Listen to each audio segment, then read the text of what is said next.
G'day, team. What's going on? Power strike or something? It's better. I thought you were going to the pictures. I did, but it was boring, so I left. Have you eaten? No? Well, there's some leftovers over there on the stove. Why don't you heat them up? How about you and me take this into my room and finish it off, eh? Oh, great idea. Oh, wouldn't do that if I was you. Last bird that went in there with him was never seen again. Is that right? You must tell me all about it, Maxine. Over breakfast.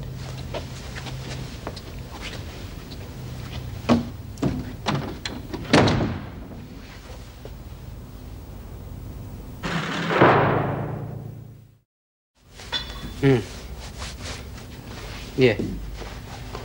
Okay, Judy, yeah. No, it's all right, I understand, yeah. I'll be there before you hang up the phone, okay? All right. No, I've got to push off.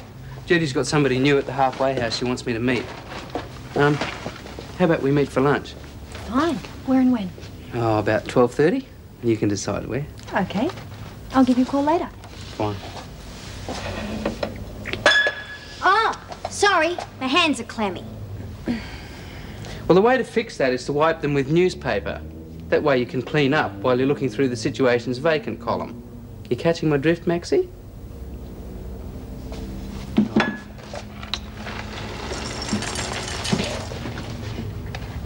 Real bundle of laughs, our Tone. How long you known him? Oh, we used to go to uni together. We didn't do the same course, but we shared common interests. We still do. Actually, I'm really very fond of him. Yeah? How long are you hanging around? That could be a bit of a problem, really. I have a strong possibility of picking up a job in Sydney. Yeah, so what's the problem? Trying to convince Tony to give up this good Samaritan business of his and come with me. Actually, we talked about it last night. He said he was intending to do exactly that. Really? Didn't think you two had much time for talking last night. We managed.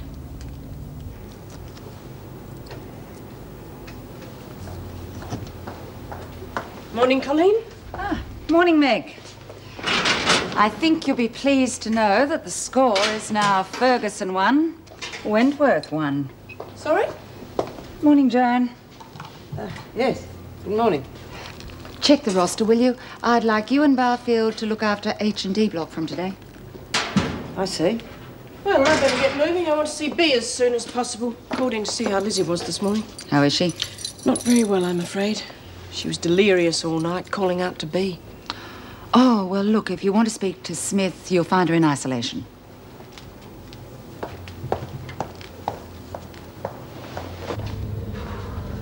Oh, hi. Hi. This is Sarah Hamilton. Tony Berman. Hello. Hi. Well, I'll let you take over now. I better check up on Denise, see what she's up to. Okay. See you later, Sarah. Okay. So, let's talk. I'll tell you what I know. You're on a charge for illegal possession of drugs, and you're a law student. Your turn. Where would you like me to start? Anywhere you like. Do you have any friends? Boyfriend? Girlfriend? Anyone you're close to? Alan did. And what does he do? He's a law student too, same year. Does he know what's happened? Yes. Look, I've got to see him even for a little while. Yeah. Can't cope without him. I don't think there'll be any problem. Where does he live? No, you mustn't contact him at home. Get him at the university. I'll leave a message there for him, but not at his home. Yeah, okay. Don't worry. Why? It's Alan's father that doesn't like me. Well, that's different. It's usually the mother. That wouldn't worry me. I could handle a woman, not that pompous snob. The usual thing? You're not good enough for his son? Alan's tried to talk to him. He knows we're together, but it doesn't mean a thing to him. It just... Please get Alan for me, please.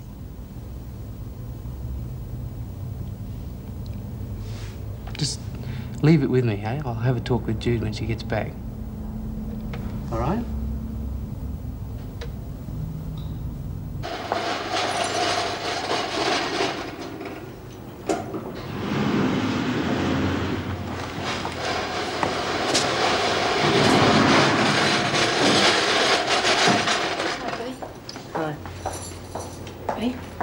Mrs. Morris, has there been any change in Lizzie's condition? I'm afraid not, Bea. I called in to see her this morning. All the doctors tried to say all the right things, but she looked... Well, she's just not the same old Lizzie that we knew. I feel so bloody helpless. I've always been able to do things for her in the past. Mrs. M, could you ask Mrs. Davidson if I could have permission to go and visit Lizzie? Well, that could be difficult, Bea. Well, I don't see why. With my parole so close, surely they couldn't consider me a risk. And maybe, just maybe, I could do something to help her. All right, then I'll ask. Thanks. Apparently Lizzie's been mumbling something about a purse. Now, do you know anything about that? Yeah, sure. I've got it safe. Silly old duffer.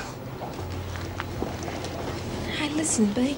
Don't worry about Lizzie. She'll be all right. Listen, if we get anything down the grapevine, we'll get it to you somehow. Hello, Lawson.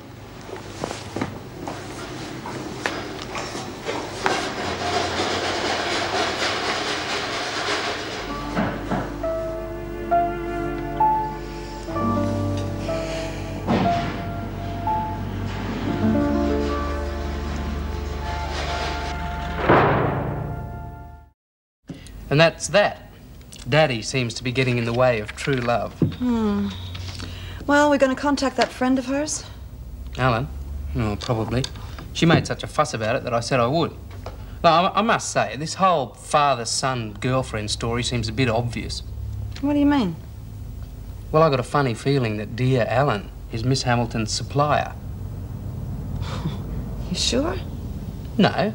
It's just one of those crazy theories we're paid to come up with.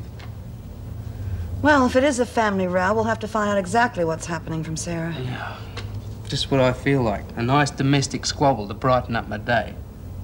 Tony, what's the matter with you? You've been spitting nails ever since you came in today. Yeah, well, I'm fed up with other people's problems. Even my sense of humour finds it hard to get up in the morning sometimes. I reckon we could run the Wailing Wall a close second.